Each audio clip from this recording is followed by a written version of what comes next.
Good morning students. In the continuation of three-dimensional geometry, today's topic is 3D plane, means plane in three-dimensional. Before this we have already covered straight line in 3D. After that we will discuss plane.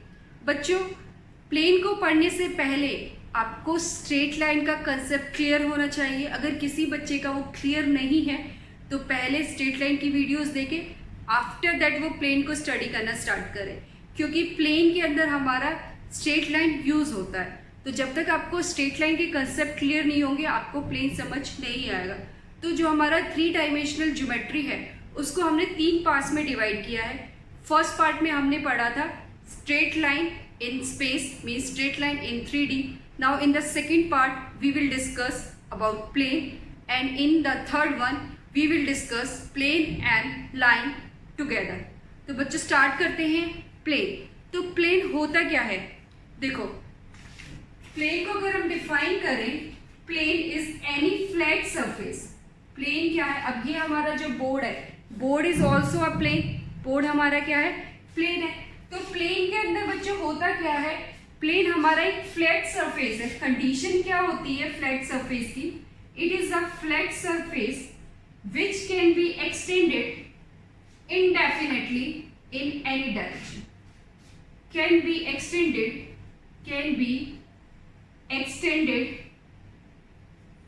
indefinitely in any direction. What does it means? जो हमारा plane है, plane एक क्या होता है? Plane एक हमारा flat surface होता है. और फ्लैट सरफेस क्या है? आप इसको किसी भी डायरेक्शन में एक्सटेंड कर सकते हैं. ठीक है, अगर हम मैथमेटिकली टर्म में देखें तो प्लेन क्या होता है? Let we have a line L. हमारे पास एक लाइन एल है हैविंग 2 पॉइंट्स ए बी.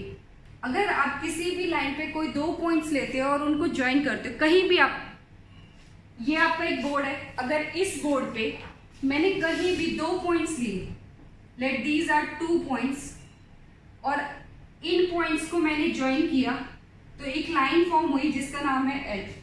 उस लाइन ए बी को ज्वाइन करने से आपको एक लाइन मिली एल. अगर ये लाइन आपके एक फ्लैट सरफेस के अंदर आती है तो वो आपका क्या फॉर्म हो जाएगा? वो आपका प्लेन फॉर्म हो जाएगा. तो what is the definition of plane? A plane is a flat surface that if any 2 distinct point are taken on it and the line consisting these points lies completely in it. means line के ऊपर जो भी आप points ले रहे हो वो इसके अंदर completely लाई करने चाहिए. तो अब ये दोनों पॉइंट्स आपके इस सरफेस के अंदर है तो ये आपका क्या फॉर्म हुआ? एक प्लेन फॉर्म हुआ. तो प्लेन के केस में बच्चों होता क्या है? आपके पास कहीं भी आप कोई भी 2 पॉइंट्स ले लो, ये आपका बोर्ड है, board is also a plane. अब इस बोर्ड पे आपने कहीं भी 2 पॉइंट्स लिए, इन दोनों पॉइंट्स को ज्वाइन किया. अगर ये 2 पॉइंट्स आफ्टर ज्वाइनिंग एक लाइन फॉर्म करेंगे, ये लाइन इस बोर्ड के अंदर लाई करेगी, तो मीन्स ये आपका एक प्लेन है. अब देखो, प्लेन जो है स्पेस के अंदर हमारे पास काफी सारे प्लेन हम ड्रॉ कर सकते हैं. हमारे पास there are infinite plane in space, but हमें कौन सा प्लेन डिटरमाइन करना, मीन्स जो आपको एक यूनिक प्लेन निकालना है उसके लिए हमारे पास सर्टेन कंडीशन होती है बच्चों. क्योंकि देखो, अगर आपके पास इनफाइनाइट प्लेन निकलेंगे तो आप उनकी इक्वेशन नहीं निकाल पाओगे. तो इक्वेशन निकालने के लिए हमारे पास सर्टेन कंडीशन होती है जिससे आपका एक यूनिक प्लेन. फॉर एग्जांपल देखो बच्चों, अगर हम पॉइंट्स इस तरह से लें, ये आपका एक प्लेन है ए बी सी, तो ये आपके नॉन कोलिनियर पॉइंट्स है, तो आप प्लेन ए बी सी बोल सकते हो.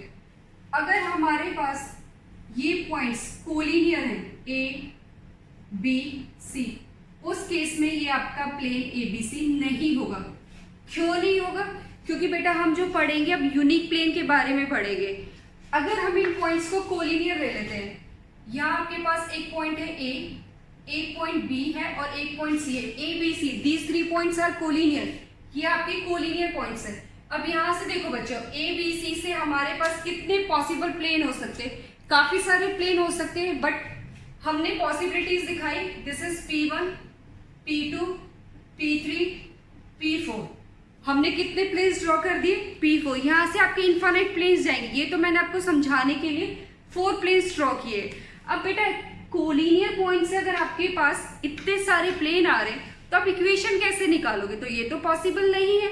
तो जब भी हम प्लेन पढ़ेंगे तो प्लेन के केस में हम क्या करेंगे, कुछ कंडीशंस लगाते, कुछ सर्टेन कंडीशन होती है जो हमारी हेल्प करती है यूनिक प्लेन को निकालने में। तो ये पॉसिबिलिटी नहीं है, इसीलिए हम इसको प्लेन ABC नहीं लिख सकते। अगर ये ऐसे है,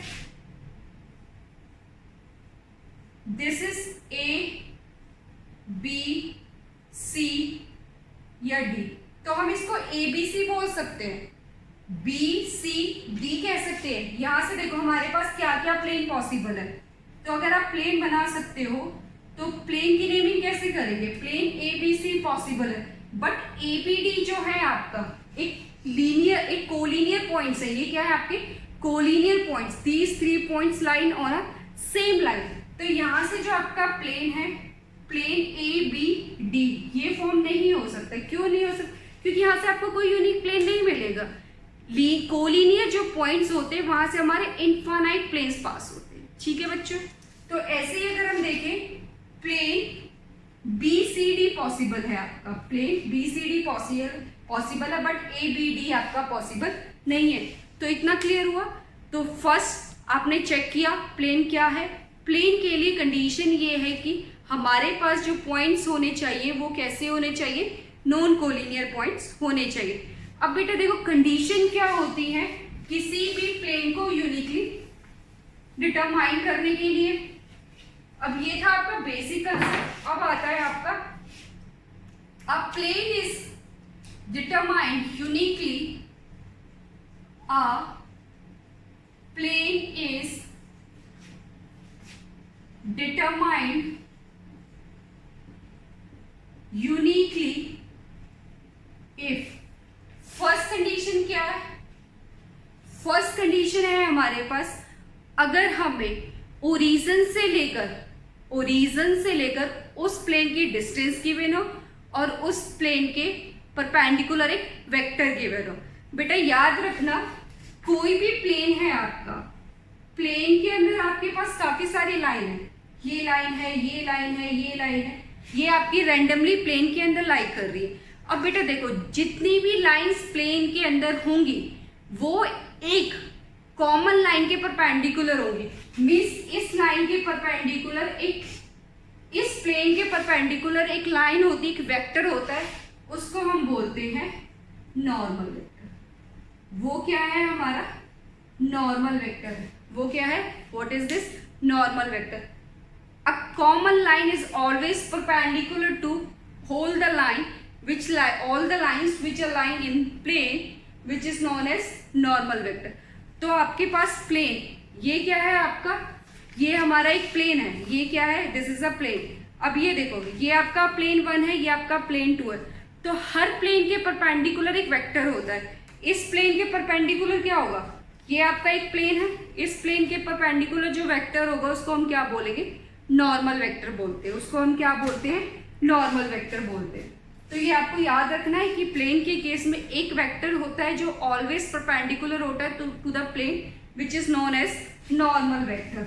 ठीक है बच्चों, अब यहाँ है आपका फर्स्ट कंडीशन है, if a plane is determined uniquely if the distance from the origin, the distance from the origin and normal vector is given, normal vector is given, इसको हम नाम देते हैं normal form. This form is known as normal form. ये form क्या कहती है? हमने 3 डायमेंशनल ज्योमेट्री में एक्स वाई जेड, यहाँ आपका कोई प्लेन लाई कर रहा है, let this is a plane. ठीक है, तो आपने इस प्लेन की इक्वेशन निकाल ली। तो इस प्लेन की इक्वेशन निकालने के लिए आपको फर्स्ट कंडीशन क्या है? तभी पॉसिबल है जब फर्स्ट इस ओरिजिन से लेकर इस प्लेन की डिस्टेंस आपको गिवन हो, let this distance is p, और आपको एक वेक्टर गिवन है नॉर्मल वेक्टर, वो क्या है आपका n, ठीक है। इस प्लेन के परपेंडिकुलर आपको एक वेक्टर गिवन है, वो क्या है n। अगर आपको ये गिवन है तो आप इक्वेशन निकाल सकते हो। सेकंड क्या है, second is if it passes through one point and perpendicular to a given vector। अब बच्चों ये देखो, अगर हमारे पास कंडीशन है कि कोई भी प्लेन है, हमें ऐसा प्लेन निकालना है जो किसी भी एक वेक्टर के परपेंडिकुलर हो। अब ये देखो बच्चों, ये क्या है आपका x, y एंड z। अब यहां से एक वेक्टर है, ठीक है, कोई भी वेक्टर ले लो, लेट सपोज ये आपका वेक्टर है। आपका जो ये वेक्टर है, इससे आपके देखो कितने प्लेन पास हो सकते हैं, काफी सारे प्लेन निकल सकते हैं। यहां से आपके काफी सारे प्लेन निकल सकते हैं। There are infinite plane in space which are perpendicular to a given vector. आपको अगर एक वेक्टर गिवन है तो उस गिवन वेक्टर के परपेंडिकुलर आपके इनफाइनाइट प्लेन पास हो सकते हैं। या ये देखो P1, P2, P3, ये आपके, ये देखो ये प्लेन है, इसके परपेंडिकुलर ये है, ये प्लेन है इसके परपेंडिकुलर, ये प्लेन इसके परपेंडिकुलर। तो इसका मतलब हमारे पास क्या इनफाइनाइट नंबर ऑफ प्लेन है, बट हमें तो एक यूनिक प्लेन निकालना है। तो इसके साथ साथ आपके पास क्या कंडीशन होगी कि वो प्लेन एक पॉइंट से पास हो। अगर वो प्लेन इस पॉइंट से पास हो रहा है तो आपके पास एक यूनिक प्लेन आया या नहीं आया। यहां से देखो, अगर ये प्लेन P पॉइंट से पास हो रहा है और एक वेक्टर के परपेंडिकुलर, तो आपको एक ही प्लेन मिलेगा। बट अगर आपको गिवन हो कि plane perpendicular to a given vector, तो आपके पास इनफाइनाइट नंबर ऑफ प्लेन आ जाएंगे स्पेस के अंदर। तो इसीलिए हमारे पास सेकेंड पॉसिबिलिटी क्या बनती है कि उसको एक प्लेन से एक पॉइंट से पास होना पड़ेगा और एक वेक्टर के क्या होगा, वो परपेंडिकुलर होगा। क्लियर। अब नेक्स्ट है आपका, ये हम ऑलरेडी कर चुके हैं, it passes through 3 non-collinear points। Third क्या है आपका, इट passes through, ये फर्स्ट के लिए है, ये आपका सेकंड के लिए है। It passes through 3 non-collinear points। तो आप बच्चों 3 non-collinear points बना दो। ये आपका कोई एक प्लेन हो गया, एक A पॉइंट हो गया, B पॉइंट हो गया, C पॉइंट हो गया। यहाँ से आपका प्लेन पास हो रहा है और ये आपका क्या होगा, नॉर्मल वेक्टर तो आपका आएगा ही आएगा। तो प्लेन के परपेंडिकुलर हमेशा एक वेक्टर होता है जिसको हम बोलते हैं नॉर्मल वेक्टर। तो these are the 3 condition which helps in determine a plane uniquely. किसी भी प्लेन को अगर आपको निकालना है तो उसके लिए हमारे पास 3 कंडीशन आती है। फर्स्ट इज, अगर आपको डिस्टेंस फ्रॉम द ओरिजिन और एक गिवन वेक्टर हो, वो आपके लिए कंडीशन होती है, उसको हम बोलते हैं नॉर्मल फॉर्म। सेकंड क्या है, अगर आपके पास एक पॉइंट हो और एक परपेंडिकुलर वेक्टर हो तो भी हम प्लेन निकाल सकते हैं। और तीसरी कंडीशन क्या आती है हमारी कि अगर ये 3 नॉन कोलिनियर पॉइंट से पास होता है तो उस केस में भी हम क्या कर सकते हैं, प्लेन निकाल सकते हैं। तो these are the different condition for determining a plane.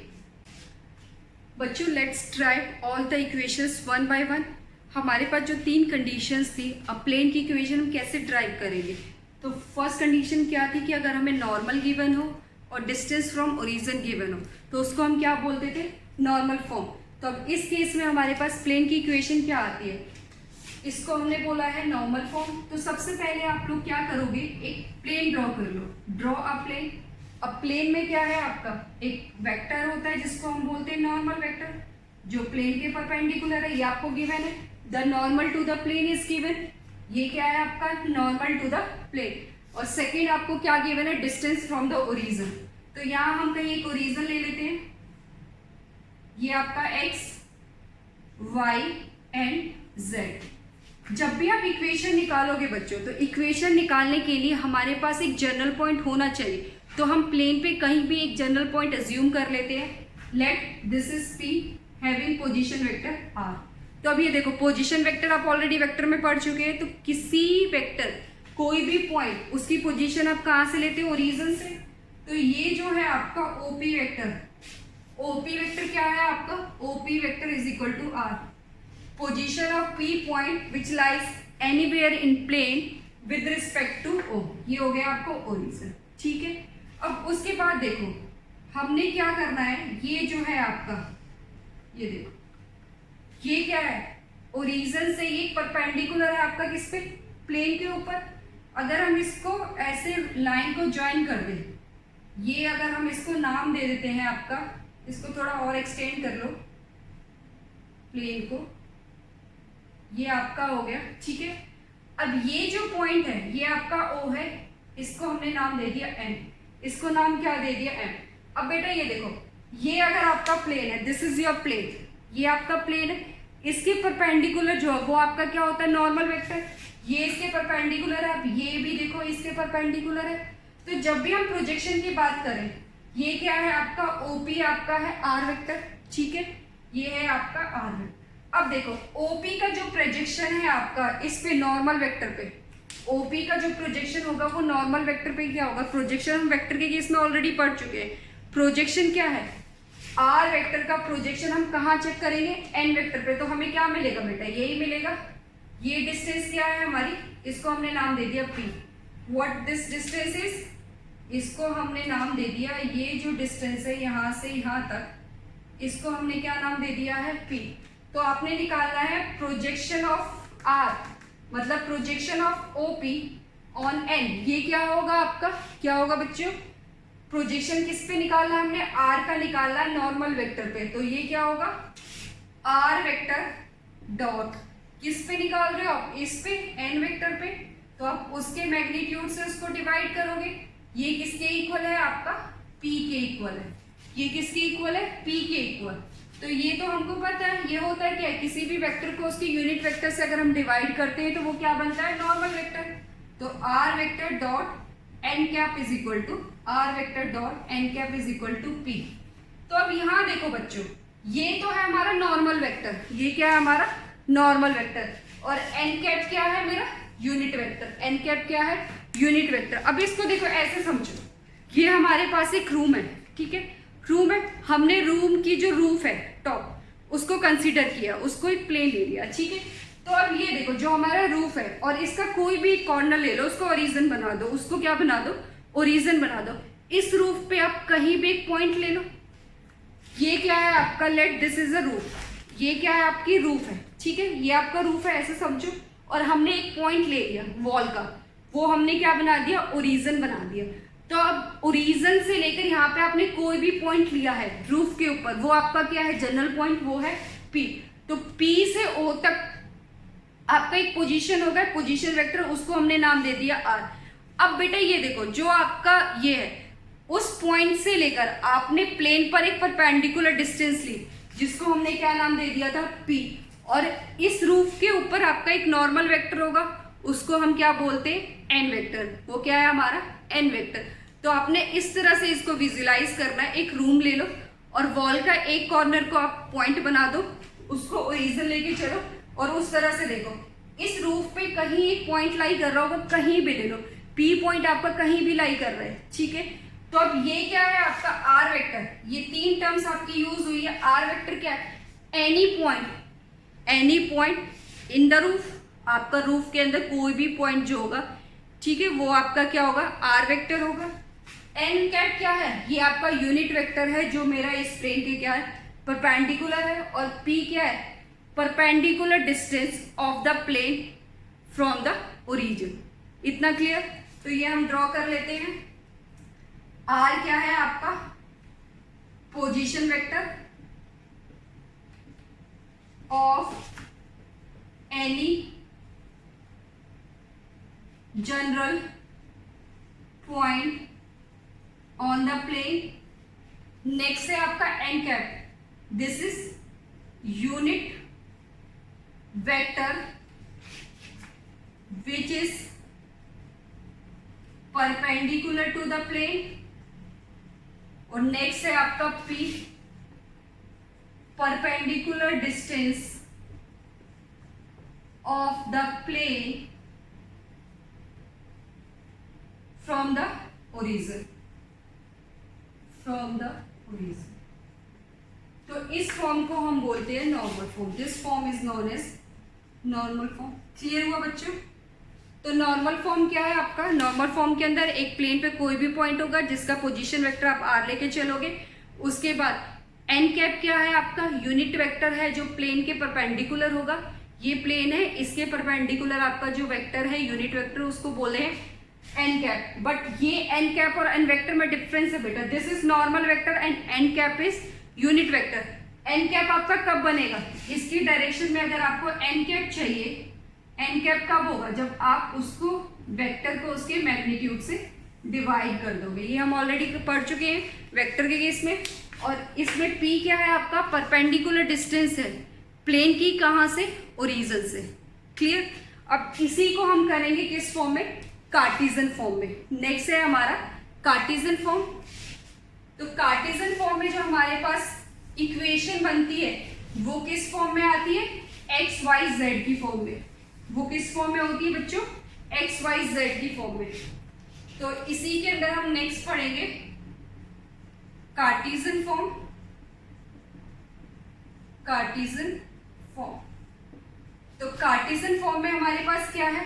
Plane ले लिया, ठीक है, ये इसका नॉर्मल हो गया, दिस इज नॉर्मल वेक्टर, ठीक है, और हमें डिस्टेंस गिवन है। अब ये जो पॉइंट P है, पॉइंट P क्या है आपका? X Y Z. अब हम आर वेक्टर नहीं लेंगे, अब उसको हम पॉइंट्स की फॉर्म में क्या करेंगे? एक्स वाई जेड की फॉर्म में लेंगे। ये आपका ओरिजिन है, ठीक है, ये डिस्टेंस आपको गिवन है, ये आपका क्या है? This is P। ये डिस्टेंस क्या है आपकी? P। अब देखो वेक्टर फॉर्म से आप कार्टेशियन फॉर्म में कैसे कन्वर्ट करेंगे? हमारे पास इक्वेशन थी R vector dot N cap is equal to P, ये वेक्टर फॉर्म था। अब बच्चों देखो, अगर आपके पास है नॉर्मल वेक्टर, नॉर्मल वेक्टर क्या होता है? N vector. नॉर्मल वेक्टर क्या है आपका? N vector. और एन कैप क्या होता है आपका? Unit vector. एन कैप क्या है आपका? Unit vector. यूनिट वेक्टर कैसे निकलता है आपका? यूनिट वेक्टर कैसे निकालते हो आप? वेक्टर को उसके मैग्नीट्यूड से डिवाइड कर देते हैं। अब यहाँ देखो आर क्या है हमारा? ओपी। पॉइंट P है मेरा x, y, z। तो यहाँ पे OP को अगर हम बनाए तो OP वेक्टर क्या हो जाएगा मेरा? X i cap plus y j cap plus z k cap, ठीक है। अगर आपके पास सिंपल वेक्टर है, n वेक्टर है, तो आप उसको लेके चलोगे ए आई बी जे प्लस सी के। और n कैप क्या है? n cap is unit vector, ठीक है, वो क्या होगा? L i cap plus m j cap plus n k cap. L M n recall करो, these are the direction cosine. Direction cosine कैसे निकलते हैं? डी आर्स डिवाइडेड बाय उनके अंडर रूट का स्क्वायर का अंडर रूट करके आप add करके निकालते हो उन्हें। तो यहाँ से हमारे पास एन कैप क्या है? N cap is l i m j plus n k cap. इसमें पुट कर देंगे तो हमें क्या मिलेगा? X i cap plus y j cap plus z k cap dot N cap क्या होगा? L i cap plus m j cap plus n k cap is equal to P। तो यहां से हमारे पास इक्वेशन आ गई l x plus M Y plus N Z is equal to P। This is the Cartesian form. सबको पता है कि आई डॉट आई क्या होता है? 1 होता है। J dot J dot product में अगर आपके सिमिलर यूनिट वेक्टर्स हैं तो आप उनको क्या लेके चलते हो? 1। तो यहाँ से हमारे पास क्या आ गया? रिजल्ट आ गया L x plus M Y plus N Z is equal to P। बच्चों अब याद रखना, ये है आपका नॉर्मल वेक्टर। नॉर्मल वेक्टर ये है आपके ए आई बी जे सी के।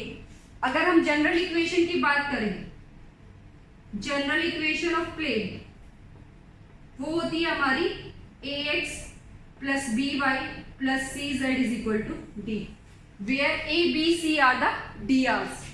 ए बी सी हमारी क्या है? A B c are d r's. और अगर हम नॉर्मल फॉर्म की बात करेंगे, ये है आपकी जनरल इक्वेशन। नॉर्मल फॉर्म में क्या है आपका? Normal form L x plus M Y plus N Z is equal to P. तो इस केस में आपके पास डीसीज हैं, ये आपके क्या है L M N, these are DCs. ये आपके क्या है डीसीज। और डीसीज कैसे निकलते हैं बच्चों? डीसी निकालने का फॉर्मूला क्या होगा? L is equal to A by under root of A square plus B square plus C square. ऐसे ही हम निकालेंगे, ऐसे ही आपका क्या होगा एन। तो this is the equation of normal form in Cartesian.